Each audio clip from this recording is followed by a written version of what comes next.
نحمده ونصلي على رسول الكريم أما بعد أعوذ بالله من الشيطان الرجيم بسم الله الرحمن الرحيم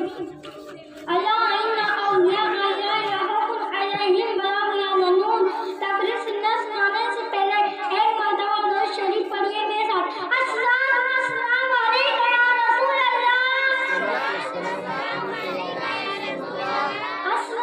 السلام علیکم یا حبیب اللہ السلام علیکم یا نور اللہ السلام علیکم یا نور اللہ صلی اللہ تعالی علیہ وسلم وہ کیا مرتبہ ہے گو سے بالا تیرا وہ کیا مرتبہ ہے گو سے بالا تیرا اونچے اونچوں کے سروں سے ہے قدم اعلیٰ تیرا اونچے اونچوں کے سروں سے ہے قدم اعلیٰ تیرا سر بلا کیا کوئی جاننے کے ہے کیسا تیرا اولیاء مرتے ہیں آ کے وہ ہے طلبہ تیرا تیری نشانی کے نہیں مارے جاتے سن حشر تک میرے گلے میں بھی ہو پٹا تیرا اور وہ کیا دبے جس پہ حمایت کا حکم جا تیرا شیر پتلے میں زیادہ نہیں کتا تیرا سیدنا غوث پاک رضی اللہ تعالیٰ عنہ کی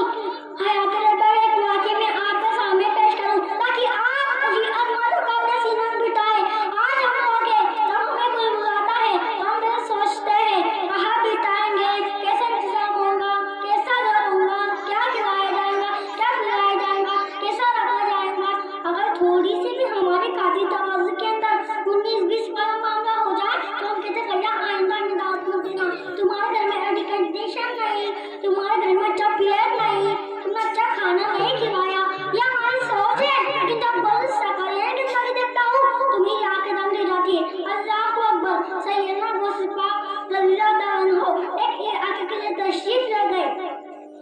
دور پر گئے آپ وہ جانے کے بعد آپ نے اپنے ساتھیوں سے فرمایا جس گاؤں میں سب سے زیادہ غریب انسان ہو اس گھر کے اندر میں اپنا قیام فرماؤں گا اللہ اکبر ایک غریب کے گھر غوث پاک قیام کرنے والے ہیں اللہ اللہ ایک غریب کو گھر نظر آیا اس غریب کو جا کر کہا گیا کہ بھائی غوث پاک رضی اللہ تعالیٰ عنہ تمہارا گھر قیام کرنا چاہتے ہیں وہ کہنے لگا اللہ اکبر سلطان الاولیاء میرے گھر اللہ اللہ میری قسمت کی اصلی معراج ہوگی اگر میرے وہاں رکے تو لیکن اتنی عظیم ذات کی قاتل نوازوں میں کیسے کر سکوں گا تو انہوں نے جواب دیا کہ تمہیں قاتل نواز کی فکر نہیں کرنی سیدنا غوث پاک رضی اللہ تعالیٰ عنہ نے تمہارے گھر کو پسند کر لیا ہے وہ آئیں گے اور تمہیں کوئی تکلیف نہیں ہوگی سیدنا غوث پاک رضی اللہ تعالیٰ عنہ کچھ غریب کے گھر آپ پہنچے اس کے وہاں آپ نے قیام کیا پھر تھوڑی دیر کے بعد علاقے میں پتہ چلا کہ غوث پاک آئے ہوئے ہیں اس علاقے کے سرمایہ داروں سے لے کر اس علاقے کے مالداروں سے لے کر اس علاقے کے بڑے بڑے لوگ غوث پاک رضی اللہ تعالیٰ عنہ سے ملنے آئے اور جو آتا غوث پاک کے گھر میں نظر پیش کرتا کوئی 1000 پیش رہا ہے کوئی 5000 پیش رہا ہے کوئی 3000 پیش رہا ہے کوئی 2 سونا پیش رہا ہے کوئی چاندی پیش رہا ہے کوئی کیا پیش رہا ہے کوئی کپڑے پیش رہا ہے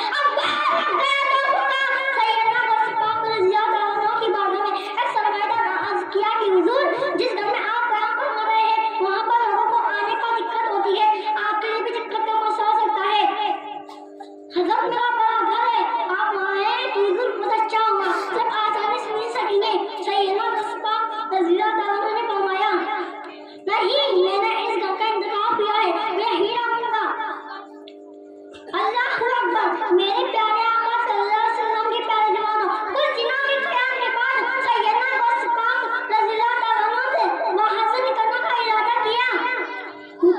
اتنا مال اتنی دولت دیکھ کر وہ غریب سوچ میں پڑ گیا اور کہنے لگا کہ غوث پاک کے صدقے میں ہمارے گھر میں وہ اللہ نے غوث پاک کے قدم رکھ دیے ہیں غوث پاک کا ہمارے بزرگ کرم ہے یہ سب غوث پاک ساتھ میں ہی لے کے جائیں گے یہ خیال تھا لیکن جب غوث پاک اللہ تعالیٰ عنہ وہاں سے نکلنے لگے تو ارشاد فرماتے ہیں یہ جتنا بھی پیسہ ہے یہ جتنا بھی کپڑا ہے جتنا بھی سامان ہے اے میرے زبان یہ میں تجھے تحفے میں پیش کر رہا ہوں تو اسے قبول کر لے آپ جانتے ہیں ایک غریب کے گھر غوث پاک قیام کر کے اسے شیر کا سب سے مانا آدمی ملا دیا اس से गौस पाक ने मालामाल कर दिया। ये अल्लाह वाले की पोजीशन होती है। एक जुम्मे में अर्ज करूंगा, एक जुम्मे में हमारी सोच अल्लाह वाले की सोच का फर्क है। एक जुम्मे में हमें माँ से मोहब्बत है, उन्हें आमाल से मोहब्बत है। हमें माँ से मोहब्बत है, उन्हें आमाल से मोहब्बत है।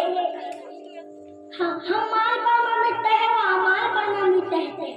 हम माँ की कमी बर्दाश्त नहीं करते, वो आमाल की कमी बर्दाश्त नहीं करते। क्या बात है। उनकी जिंदगी में ये है कि हमारा हाल ये है कि हम एक दूसरे का फायदा नहीं छोड़ते और वो एक छोटी सी भी नेकी नहीं छोड़ने के लिए तैयार नहीं होते। ये फर्क है हम में अल्लाह वाले में सोच की। ये तो बहुत फर्क है, लेकिन सबसे बड़ा फर्क ये है कि हम माँ की मोहब्बत में पिघले जा रहे हैं, वो आमाल की मोहब्बत में।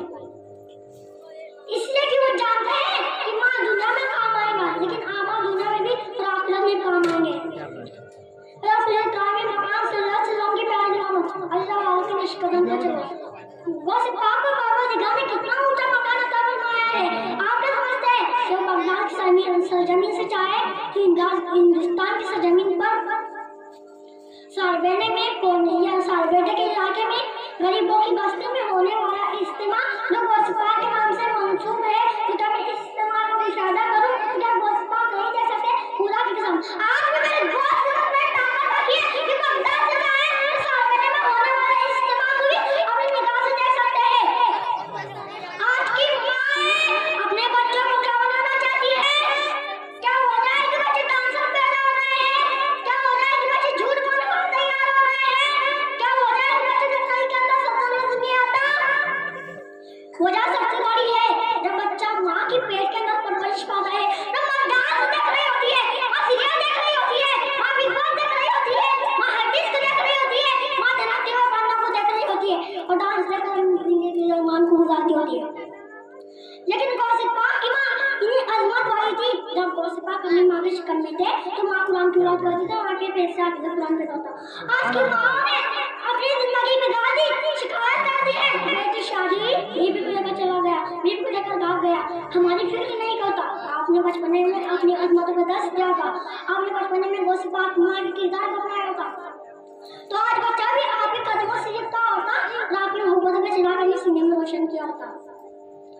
अगर सरमाए कि बच्चों को काम वाले पाती है, गुर्बत यह है कि बच्चों की पिछले माए सीरियल की वजह से करती नजर नहीं आती। तुमने अपने बच्चों के प्यार कहाँ दिया? तुमने अपने बच्चों को मोहब्बत कितनी दी? तुमने अपने बच्चों को शफकत कितनी दी? आओ बस पाक की माँ के प्यार को रखो, बस पाक की माँ की शफकत को रखो, बस पाक की माँ के दस रखो। सवाल ये पैदा होता है कि बस पाक को नमाज का जज्बा क्यों था? बस पाक को सजदे की तरफ क्यों थी? बस पाक को तिलावत की तरफ क्यों थी? बस पाक को रज़ा की तरफ क्यों थी? क्योंकि बचपन में ही नहीं, अपनी माँ के पेट में होते हुए भी अपनी माँ को उन्होंने सजदे में रोता हुआ देखा था, माँ को अल्लाह की यादों में रातों को तड़पता हुआ देखा था। आज कोई मुसलमान का ऐसा हो जहाँ बच्चे की आँख खुले तो अपनी माँ को सजदे में रोता हुआ देखे, ऐसी माँ मिल नहीं सकती। लेकिन गौसे पाक की माँ इतनी अजमत वाली थी, जब बेटे की आँख खुले तो अपनी माँ को सजदे में रोता बिलखता देखता। जब बच्चा बेटे के दिल में जज्बा पैदा होता, अपने आप को संभालो, अपनी जिंदगी के बदल दो, अपने किरदार को अपना अच्छा बना लो, ताकि तुम्हारे बच्चे भी तुम्हारे बुढ़ापे का सहारा बने और तुम्हारे जान का सामान भी। मैं अर्ज़ ये करा था कि कुरान में ताबूत की मदद करो। कुरान अल्लाह की वो किताब है जिसके अंदर इंसान की जितनी भी कैटेगरी है और सारी कैटेगरी बयान कर दी है। आइए गोस्पा के एक नसीहत में आपके सामने पेश करके अपनी गुफ्तगू खत्म कराऊं। सैयदना गोस्पा फरमाते हैं कुर्बे खुदा को अगर किसी को चाहिए तो दो चीजें अक्ल हलाल सिद्दे मकान, हलाल खाना और सच बोलना। अगर तुम अंदर से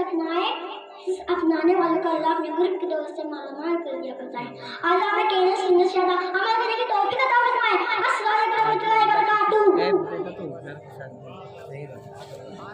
सुभान अल्लाह।